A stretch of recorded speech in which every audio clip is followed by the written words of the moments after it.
चिड़िया को बुखार हरे भरे जंगल में चहचहाहट गूंज रही थी।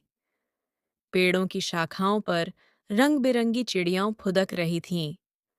हर सुबह की तरह मोर नाच रहा था, तोता मीठी बोली में गा रहा था और कोयल अपनी सुरीली आवाज में कूक रही थी। लेकिन आज जंगल में कुछ अलग था।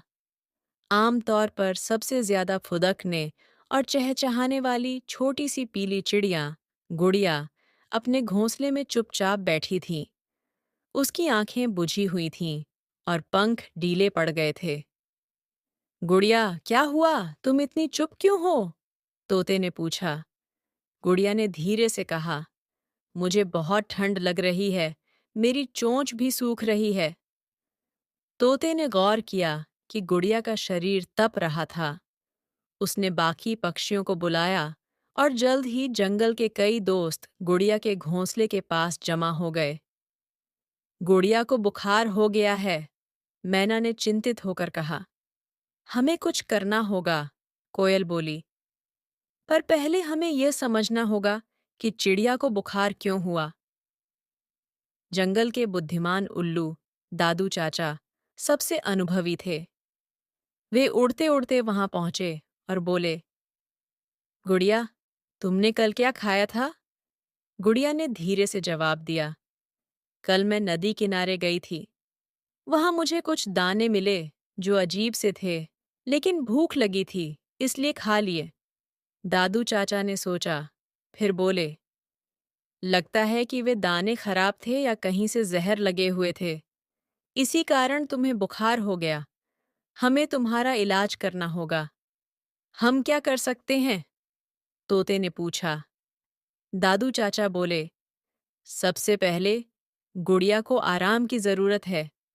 उसे ठंडी हवा में रखना होगा और सही इलाज करना होगा। जंगल में एक बूढ़ी कछुआ दादी है जो जड़ी बूटियों की जानकार है। हमें उनसे मदद लेनी चाहिए। तोता और मैना फौरन उड़कर कछुआ दादी के पास गए। वे तालाब के किनारे मिलीं, जहां वह सूरज की गर्मी में बैठी थीं। कछुआ दादी, गुड़िया को बुखार हो गया है, कृपया उसकी मदद करें, मैना ने प्रार्थना की। कछुआ दादी मुस्कुराई और बोली, बेटा, जंगल में हर बीमारी का इलाज है, बस सही दवा ढूंढनी होगी। कछुआ दादी ने बताया, हमें शहद, नीम की पत्तियां और तुलसी के पत्ते चाहिए। ये सब मिलाकर गर्म पानी में डालो और गुड़िया को पिलाओ। मैना ने जंगल से तुलसी और नीम की पत्तियां जुटाईं। तोता एक मधुमक्खी के छत्ते से थोड़ा सा शहद लेकर आया। सबने मिलकर एक कटोरे में गर्म पानी किया और औषधि तैयार की। गुड़िया बहुत कमजोर थी, लेकिन दोस्तों की मदद से उसने धीरे धीरे वह औषधि पी। रात हुई तो सारे दोस्त उसके पास ही रहे। उन्होंने कहानियां सुनाई, गाने गाए, ताकि गुड़िया को अच्छा महसूस हो। धीरे धीरे उसकी आंखें बंद हो गईं और वह गहरी नींद में सो गई। अगली सुबह सूरज की किरणें जंगल में फैल चुकी थीं। गुड़िया ने धीरे से आंखें खोलीं और मुस्कुराई। उसका बुखार उतर चुका था। मैं ठीक हो गई, वह चहचहाई। सारे पक्षी खुशी से झूम उठे। तोते ने कहा, यह सब दोस्ती और सही इलाज की वजह से हुआ है।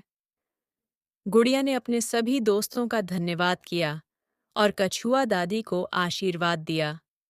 उस दिन से जंगल में एक नियम बन गया, कोई भी अनजाना खाना नहीं खाएगा और बीमार होने पर मिलकर इलाज करेगा। सीख: गलत खान पान से बीमारियां हो सकती हैं। बीमार होने पर सही इलाज और आराम जरूरी है। सच्चे दोस्त मुश्किल वक्त में साथ रहते हैं। कहानी पसंद आए तो लाइक कीजिए। इसी तरह की कहानी सुनने के लिए हमारे चैनल को सब्सक्राइब कीजिए। Thank you for watching.